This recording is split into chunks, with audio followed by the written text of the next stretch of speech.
Bonjour. Notre monde roule à une telle vitesse que nous avons souvent le sentiment que ça va trop vite. Et depuis des décennies, j'entends des gens que je fréquente qui viennent me voir pour me dire faut que ça ralentisse, ça n'a pas de bon sens, là, et je vais craquer. Et je comprends que plusieurs même craquent effectivement parce que ce n'est pas les personnes qui sont malades. Moi, je pense que c'est notre société qui l'est globalement. Et ce temps de pandémie nous le montre à ma satisfaction. Maintenant, comment faire pour ralentir? Alors, depuis quelque temps, nous réfléchissons sur la méditation et les écoles de méditation, les gens qui viennent dans les écoles de méditation, dès le 4e siècle de l'histoire de l'Église chrétienne, on va avoir là, des gens qui vont réfléchir sur les étapes à franchir pour arriver à une méditation qui redonne la paix et éventuellement, bien sûr, idéalement, la joie de vivre dans un monde affolant. Parce que ce n'est pas d'aujourd'hui que notre monde est affolant.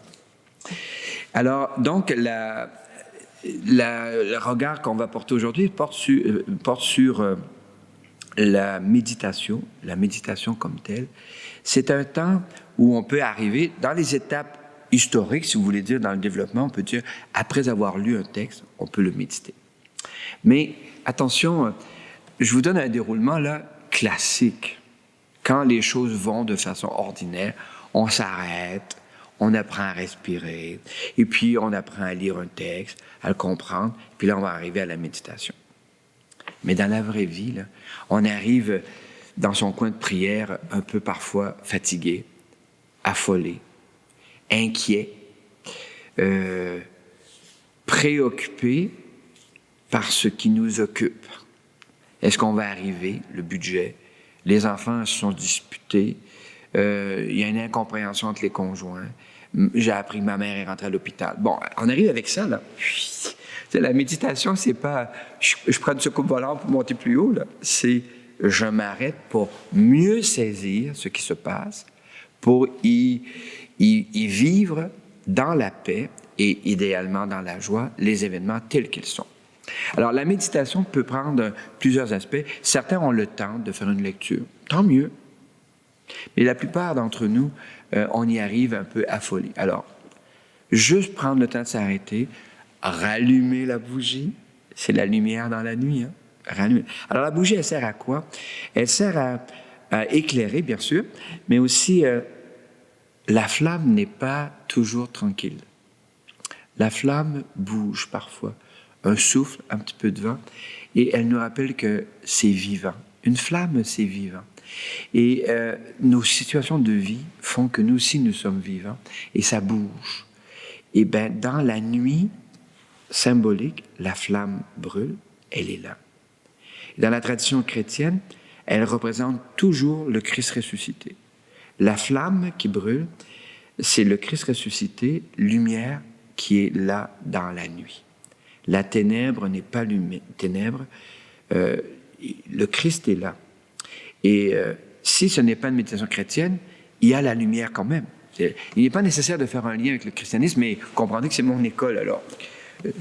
Comme on dit ça, hein, je parle pour mes auditeurs, puis je parle pour je défends mes intérêts. Mais ceci dit avec humour, alors, le Christ ressuscité, il est présent. Mais je ne le vois pas toujours. Parce qu'il y a des événements, des situations, et même mes propres limites font que des fois, j'arrive anxieux. Je racontais dernièrement à l'un de mes neveux qui me demandait comment je fais. Tu sais, parce qu'il n'avait pas la paix ce soir-là. Tu sais, quand j'étais à Tripoli du Liban, et qu'au moment où j'entre en méditation, j'entends ta-ta-ta-ta-ta-ta-ta-ta-ta-ta. C'est pas très agréable de méditer. Je me sens même un petit peu inquiet. Ça tire dans le quartier. Puis là, comment je vais faire pour m'endormir en paix quand ça mitraille? Alors, faites-vous pas d'illusions, j'ai pas dormi en paix vraiment. Ma paix, c'était de savoir que dans 2 jours, je vais être rendu à Beyrouth. Alors, je vais quitter le nord.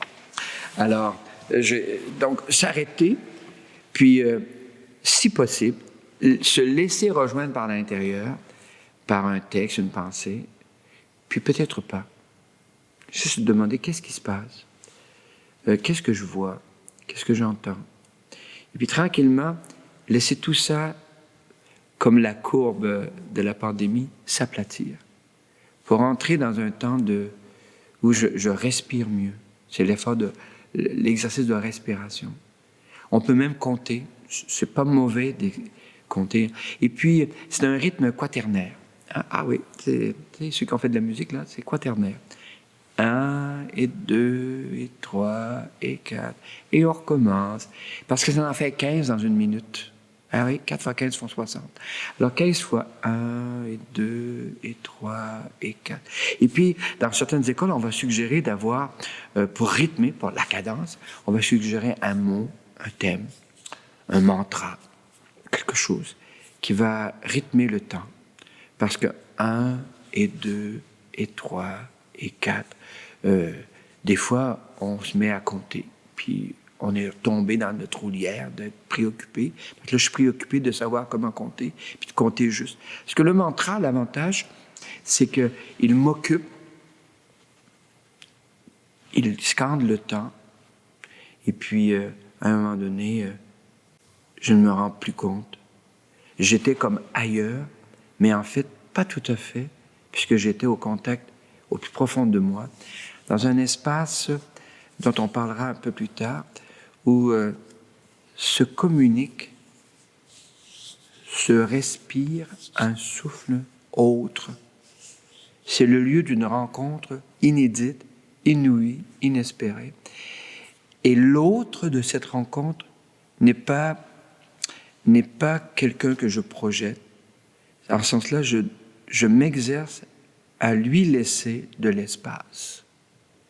Et c'est dans cet espace de méditation que l'autre fera bien ce qu'il voudra.